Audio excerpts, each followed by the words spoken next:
영광입니다. 이렇게 그 어르신들 앞에서 영관장교때 이렇게 얼굴 뵙기도 어려운 선배님께서 기회를 주셔가지고 영광으로 생각합니다. 우리 그 남성욱 교수님 뭐 말씀하신 거에 뭐 특별히 토를 달 건 없고 제가 조금 더 보충해서 좀 설명을 드릴 수 있도록 하겠습니다. 저는 국방부에 11년을 있었습니다. 군생활 마치기 전부 정책실에 있었습니다. 그래서 대령 때 미국 정책과장으로 들어와서 한미일 안보 협력을 시작할 때 있었습니다. 근데 처음에 뭘 했냐면 한국, 미국, 일본이 뭐 했냐면 단계적으로 미국 사람들이 접근을 했는데 HADR 해가지고 Humanitarian Assistance Disaster Relief 해가지고 인도주의적 지원과 관련된 대령급, 제가 그때 대령인데 문서에 서명을 하자 그래서 우리 실무자 뭐 그 친구들 지금 숙대 교수하고 있는데 삼국이 서명한 문서는 이게 처음이다. 그래서 점진적 단계적으로 협력을 증가시켜 왔습니다. 사실은 이제 한국 전쟁이 일어나니까 자연스럽게 한미일 군사 안보 협력이 이루어졌었죠.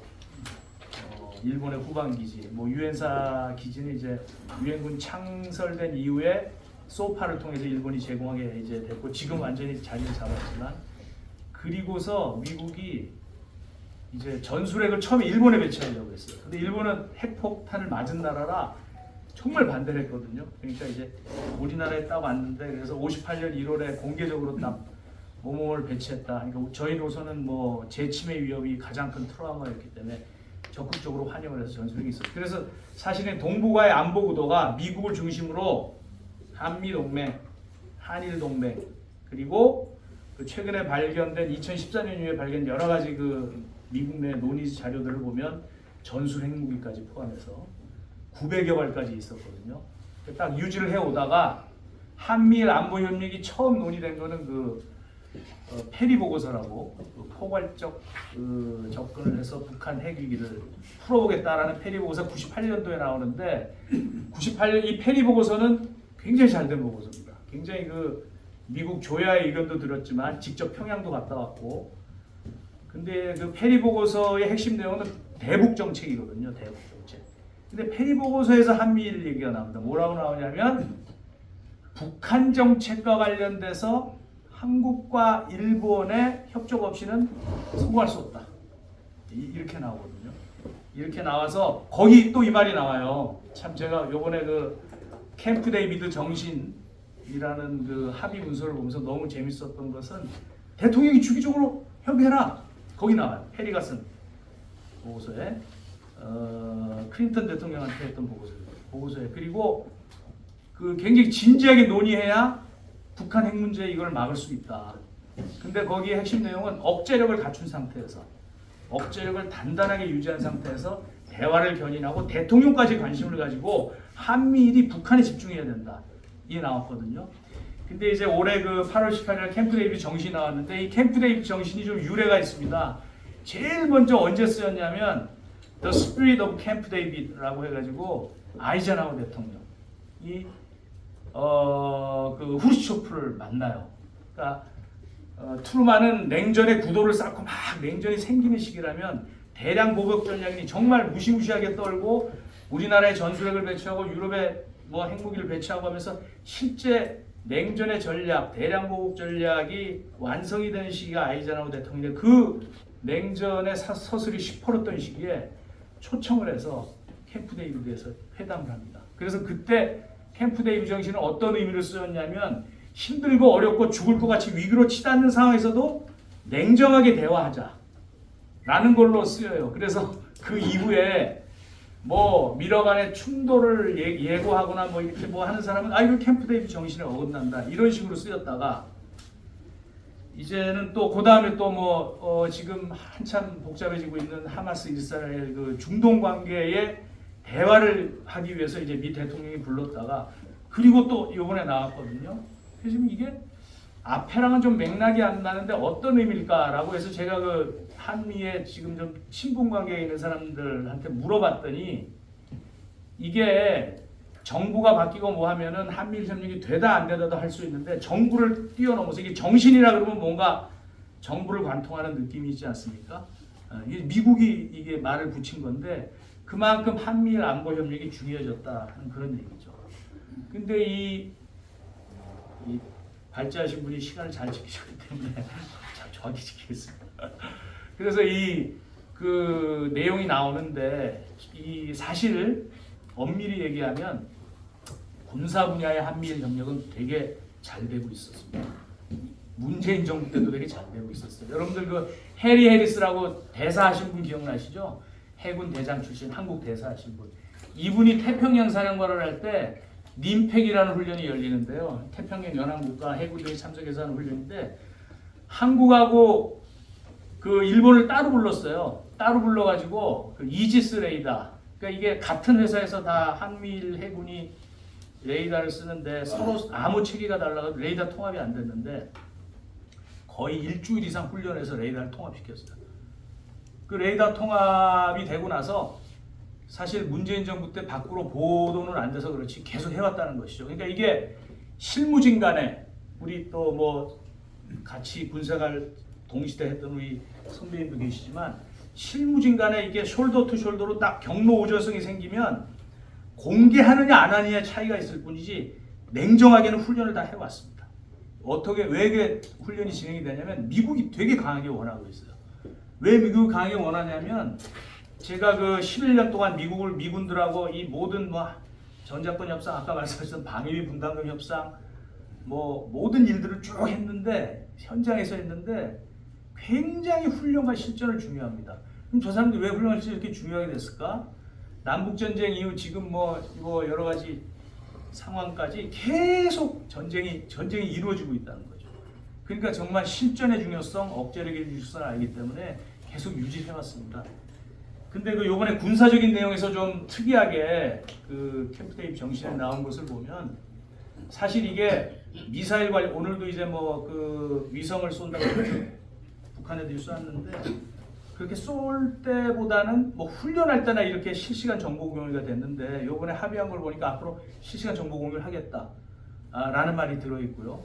이제 거기에 더해서 또 그 합의한 걸 보니까 훈련을 더 강화해 나가겠다. 그러니까 쭉 그동안 해왔던 단계별로 추진해서 억제력과 전투력이나 대비 태세 능력을 높여왔던 것을 계속 해 나가겠다는 이제 합의상이 들어 있었습니다.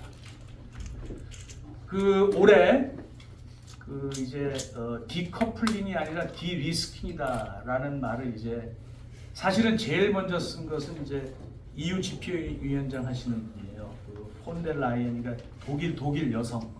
그분이 3월달에 연설에서 우리가 중국과의 관계는 디커플링이 아니고 디리스킹이다. 이분은 두 가지를 말씀하셨어요. 외교적 디리스킹하고 경제적 디리스킹인데 외교적 디리스킹은 뭐냐면 지금 마음이 안 맞아. 쟁점 사항이 있어. 서로 미워 죽겠어. 말하기도 싫고. 근데 그런 그 컨서닝 이슈에 대해서 얘기해라. 그래서 위험을 낮추어라. 되게 전략적이죠.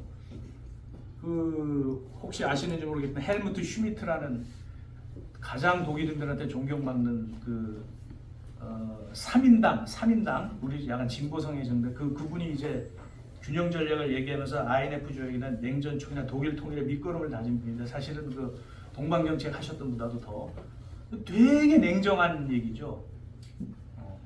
힘들고 불편하지만 감소시켜라. 디리스킹이다. 디플로매틱 디리스킹이고요. 그 다음에 이제 이코노믹 디리스킹 이분은 두 가지를 얘기해요. 그 이코노믹 디리스킹이 뭐냐면 민감한 기술이나 이거는 우리가 이제 좀 그 수출 통제나 여러 가지 수출 통제 기구 이런 걸로 막되 나머지 건전한 경제를 위해서는 완전히 공급망에서 배제하지 말고 이렇게 경제를 활성화시키자 이렇게 얘기를 했는데 한 달 뒤에 바이든 대통령의 책사 제이크 설리반 안보보좌관이 똑같이 이분 말을 인용을 해야 해 대놓고 미중 관계도 디커플링이 아니라 디리스킹이다. 근데 구체적인 설명은 안 하고 이런 얘기를 합니다. 스몰 야드, 빅 펜스 뭐냐면 우리 안보에 위험이 되는 핵심 기술 작은 분야는 우리가 무역을 안 하지만 그리고 벽을 높게 치지만 나머지는 건전하게 하겠다. 이게 말은 쉽지만 악마는 디테일에 있다고 그러면 어디까지가 안보의 위협이 되는 게 이렇게 따지고 들으면 문제가 되겠죠. 그리고 한 3, 4개월 후에 그 토니 블링컨이라는 미 국무장관이 설명을 합니다. 투명성이 보장되지 않는 중국의 핵무기 개발, 그 다음에 극초음속 미사일. 이제 극초음속 미사일을 좀 설명드리고, 그 다음에 제가 한번 1, 2분만 더 쓰고 이제 마무리 빨리 하겠습니다. 이 극초음속 미사일이 뭐냐면요, 여기가 지구고 여기가 우주면 여기 지금 지상에서부터 한 30km까지 공기가 꽉 차 있어요. 30km까지. 우리 지금 숨 쉬는. 그래서 미사일을 쏜 다음에 미사일 탄두가 나와서 이 공기를 치고 나가는 거예요. 그러니까 보통 오늘 북한에서 쏜 거는 빵 쏘면 쭉 올라가 이렇게 내려오지 않습니까? 그럼 레이더가 보고 있다가 이걸 요격할 수가 있어요. 지구가 이렇게 둥글기 때문에 20km만 지나면 20km 지나 뒤에 있는 건 안 보이거든요. 근데 이건 30km에 있는 공기벽을 때리면서 넘어오기 때문에 탄도 속도는 이게 더 빨라요. 탄도 미사일이. 근데 이제 우리 말하는 속도의 한 5, 6배, 아주 지구에 낮게 붙어서 날아오기 때문에 레이더로 추적을 해서 미사일 요격을 할 수 있는 확률이 상당히 떨어지는 미사일이죠. 여기에 들어가는 기술은 우리 애들 민감하다고 토니 블링컨이 토를 딱 답니다. 민감한 기술이 뭐냐? 우리가 중국한테 하이펜스를 쳐야 되는 게 뭐냐? 불투명한 핵 무기하고 극초음속 미사일이다. 이 두 가지 얘기를 하는 것이죠. 근데 사실은 이제 올해 되게 재밌는 일이 있지 않았습니까? 그 미국 정부에서 우리 대통령실을 도청한다라는 게 언론에 나왔죠. 그걸 공개한 친구가 우리로 치면 한 병장쯤 됐을까요? 공군 병장인데 이 친구가 이제 자기 소위 말하는 단톡방에 과시를 한 거죠. 그런 1급 비밀 문서를 보고 있다. 그걸 하나 거기 올리면 그 단톡방에 이 사람이 그냥 영웅이 되는 거죠. 여러 개의 문서를 올린 것 중에 하나가 중국 핵미사일에 관한 게 올라왔어요. 그 올라온 거를 미국 연구소에서 정리를 해가지고 제가 봤고 인터넷에서도 볼 수 있는데 거기 보면 중국은 이미 이 극초음속 미사일을 개발을 했고 거기 재밌는 내용이 나오는데 통화시라고 있더라고요. 북중 국경선 50km 되는 지역에 사거리 1700km가 넘는 그 핵과 재래식 탄두를 다 사용 가능한 극초음속 미사일을 배치했다. 우리 제주도까지 날릴 수 있는 거거든요. 이제 이런저런 여러 가지 위협 속에 사실은 저희도 놓여 있는 것이죠. 그래서 이제 마무리하겠습니다. 뭐 내용은 좀 더 있지만 미국은 유사일에 이 러시아, 중국, 북한, 이란 이 4개국이 지금 뭉쳐서 적대하는 걸 처음 만났고 중국 같은 적대국은 상대한 적이 없을 정도로 힘이 세죠. 중국이 통계자를 보니까 우리나라 포함해가지고 세계 120여 개국이 중국하고 가장 무역을 많이 하는다. 그리고 1대1로 계획을 추진해가지고 지금 뭐 60여 개 국가의 100여 개 항구에 대한 투자를 했고요. 러시아하고 중국은 이제 과거를 꿈꾸면서 이제 계속 이제 무리한 시도를 하고 있고 사실 이러한 복합 위기 상황 속에서 이제 미국은 이제 동북아부터 시작하면 한미일 안보 협력, 그 다음에 경제 안보를 위한 치포라는 대만하고 우리가 들어간 일본하고 이렇게 들어가서 뭐 네덜란드도 일부 들어가 있지만 치포, 그다음에 오쿠스까지를 해서 여러 가지 가치와 생각을 같이 하는 연대를 만들어서 견제를 하고 있습니다. 견제를 하고 있는데 이번에 에이펙 끝나지 않았습니까? 시진핑도 좀 급했는지 바이든 대통령하고 정상회담을 마친 후에 미국 사업가 400명을 만찬에 초대해서 굉장히 우호적인 메시지로 투자를 요청했더라고요. 그래서 우리는 좀 냉정하게 안보는 안보대로 한미일 안보협력과 워싱턴 선언에 나온 한미 간의 양자적 확장 억제를 확고히 다지는 가운데 얘네들이 얘기했던 스몰 야드 빅 펜스를 제외한 나머지 분야에 있어서의 무역, 그리고 시진핑이 지금 미국에 투자 요구를 했지만 어느 정도 돼야지 이런 진전을 봐가면서 우리의 실리도 잘 챙길 수 있다고 보고요. 그 다음에 요번에 캠프 데이비드 정신에 나온 내용 중에 굉장히 재밌는 용어가 있어요. 기술 혁신 타격대라든지 뭐 오남용 정부에 대한 대응이라든지 사실은 안보 협력은 굉장히 군끼리 잘 되고 있고 딱 그 오래 한지도 오래됐고 이렇게 돼 있는데 이런 새로운 분야에서 우리의 실리와 국익을 챙길 수 있는 이런 분야의 협력을 우리가 좀 적극적으로 해 나간다면 더 많은 성과를 내지 않을까 이렇게 생각을 합니다. 조금 한 2, 3분 늦었는데 마치도록 하겠습니다.